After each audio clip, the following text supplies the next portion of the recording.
더불어민주당 가짜뉴스 대응단 민주파출소 일일 브리핑 하겠습니다. 5월 28일 수요일 민주파출소 제보 및 주요 대응 현황입니다. 5월 28일 9시 기준으로 4,704명이 방문했고 2,584건이 제보되었습니다. SNS 33.5%로 가장 높은 수치 기록했고 그 뒤로는 커뮤니티 21.06%, 네이버가 20.74%, 유튜브가 11.11 순서로 제보되었습니다. 주요 제보 내용은 이재명 후보와 불특정인의 조국을 연관짓는 악의적인 허위사실이 유포되고 있습니다. 5월 27일 에이펙 코리아 커뮤니티에서는 이재명이 사실 그동안 사람을 너무 죽이긴 했음이라는 글이 올라왔습니다. 해당 내용은 이재명 후보가 누군가를 살해했다는 사실을 사실인 것처럼 조작하여 유포한 악의적인 게시글로 민주파출소는 즉각 조치를 하였습니다. 조선일보 기자를 허위사실 유포 혐의로 고발했습니다.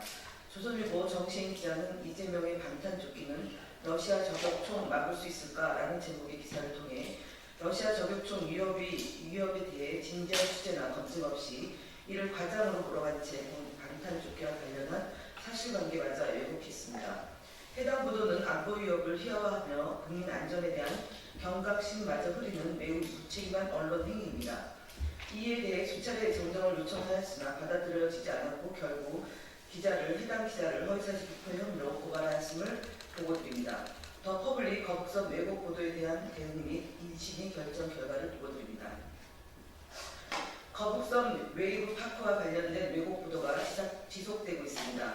더 퍼블릭은 5월 17일자 이재명이 자랑한 거북선 웨이브 파크 정작 관광 수익은 3%, 부동산 개발 끝나자 적자 전환, 보도를 통해 박근혜 정부와 남경필 당시 경기도지사가 시작한 거북선 개발 사업 전반의 성과들을 이재명 후보에게 전가하는 의도적인 보도를 내놓았습니다.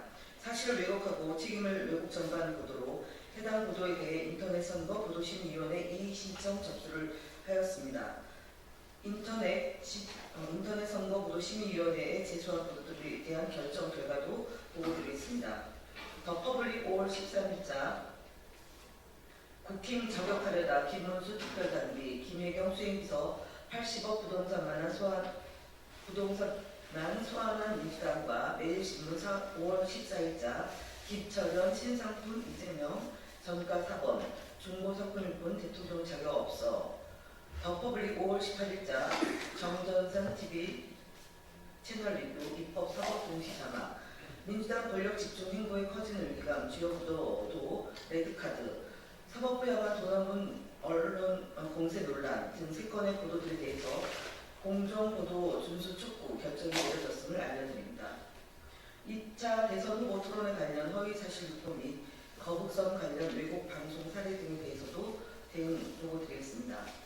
5월 25일과 26일 방송한 YTN 연합뉴스 TV 채널 A 등 총 5개 프로그램에서 2차 대선 후보 TV 토론회 등에 대한 이야기를 하며 노쇼 경제학, 사회주의적 경제 시스템 도입, 상권 분립을 위협하고 있는 것이 민주당 아닌가 등 더불어민주당과 이재명 후보에 대한 허위사실을 지속적으로 발언하고 있음을 확인하였습니다.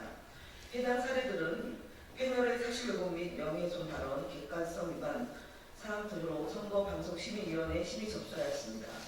5월 16일 방송한 KBS 9시 뉴스 거북선 무책임 행정 가짜 경제학 결과물이라는 보도에서 앵커가 이 후보가 지적으로 언급한 거북선 발언하여 시청자들로 하여금 왜곡된 인식을 갖게 하여 진행자의 중립과 사실보도 책임을 명백히 위반하였습니다.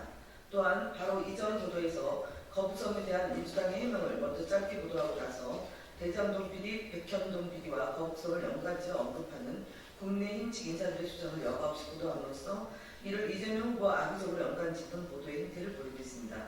이는 선거방송 심의에 관한 특별규정 제11조 제작 기술상의 균형 사항을 위반한 일입니다.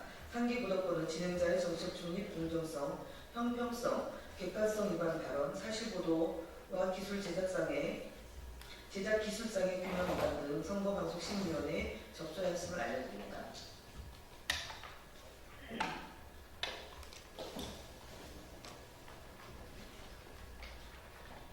네, 이어서 말씀드리겠습니다. 유튜브 백브리핑, 정관용 TV, 최진영 TV 등에 대한 대응 보고입니다. 쇼핑 채널은 이재명 후보와 국제 마피아의 연관성을 주장하는 허위 사실을 유포하고 악마, 잡놈 등의 극단적인 표현을 사용해 이재명 후보를 심각하게 비방하였습니다. 정관용 TV는 안철수 후보의 발언을 인용해 이재명 후보를 병적인 정신병자로 지칭하며 의학적 근거 없이 정신질환자로 단정 짓는 내용을 내보냈습니다. 특히 최진영 TV의 경우 법무법인 대표가 직원들에게 기호 2번에 반드시 투표하라고 지시하고 법무법인도 좋아진다는 식의 경제적 이익을 암시하며 고용관계에서의 우월적 지위를 이용한 투표 강요를 공개적으로 시인하는 등 심각한 선거법 위반 정황이 확인되었습니다. 이에 해당 채널들의 영상에 대해 선관위 및 구글에 신고하였음을 밝힙니다. 다음 오늘은 사전투표 하루 전날입니다. 선관위의 불법 현수막에 대한 조속한 대응이 필요합니다. 가짜뉴스 대응단은 5월 26일 중앙선거관리위원회에 위법한 방식으로 사전투표를 독려하는 현수막에 대한 유권 해석과 적극적인 조치를 요청하는 공문을 전달했습니다. 그러나 선관위는 사전투표 하루 전인 현재까지 이에 대한 어떠한 답변도 하고 있지 않습니다.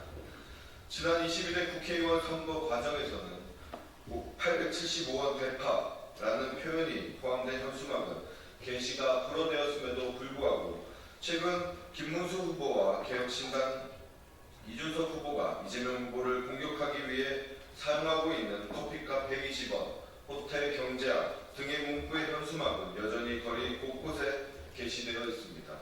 중앙선거관리위원회 유권 해석에 대한 답변과 거리에 있는 위법 현수막에 대한 조치를 촉구합니다. 사전투표가 하루 앞으로 다가온 지금 선관위의 조속한 대응이 절실합니다.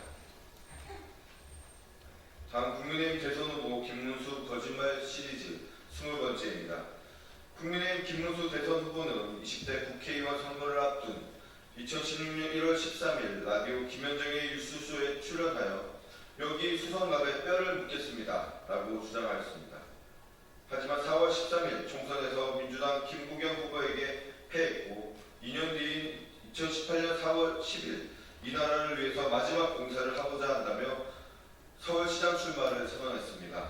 김문수 후보는 해당 선거에서도 패배했습니다. 이후 김문수 후보는 2018년 9월 대구 수성구의 한 아파트를 매각하고 뼈를 못 묻어서 미안하다고 밝혔습니다. 입만 열면 거짓말인 것 같습니다. 출마를 하며 주장했던 말들이 모두 거짓이 된 것입니다. 이런 상황이니 대통령 출마를 선언하며 내세웠던 말들도 도저히 믿을 수가 없습니다.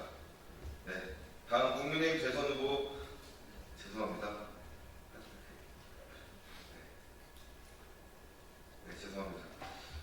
다음 국민의힘 대선 후보 김문수 거짓말 시리즈 21번째입니다. 국민의힘 김문수 대선 후보는 2018년 8월 10일 광복절을 앞두고 인천의 한 교회에서 우리가 독립운동을 열심히 해서 독립이 됐다. 그렇게 가르치는 데는 어디 있냐. 북한의 김일성이 그렇게 가르쳐요. 라고 주장했습니다. 이어 1년 후인 2019년 같은 교회를 찾은 김 후보는 우리나라는 뭐 그 참 변방한 독립국가라고 할 수 없어요. 조공 바치고 우리는 그렇게 살아왔어요. 라고 주장했습니다. 이뿐만 아닙니다. 김문수 후보는 두 강연에서 대한민국을 노예 국가, 식민지밖에 할 게 없는 국가라고 말했습니다. 김문수 후보는 우리 대한민국 국민의 선조의 국적이 일본 국적이라는 망언을 한 자입니다. 또한 김구 선생님의 국적이 중국 국적이라는 망언 역시 한 구구 친일파입니다. 이런 자가 대한민국의 대통령이 되어서 우리 대한민국 국민을 보살피는 역할을 맡아서는 결코 안 될 것입니다.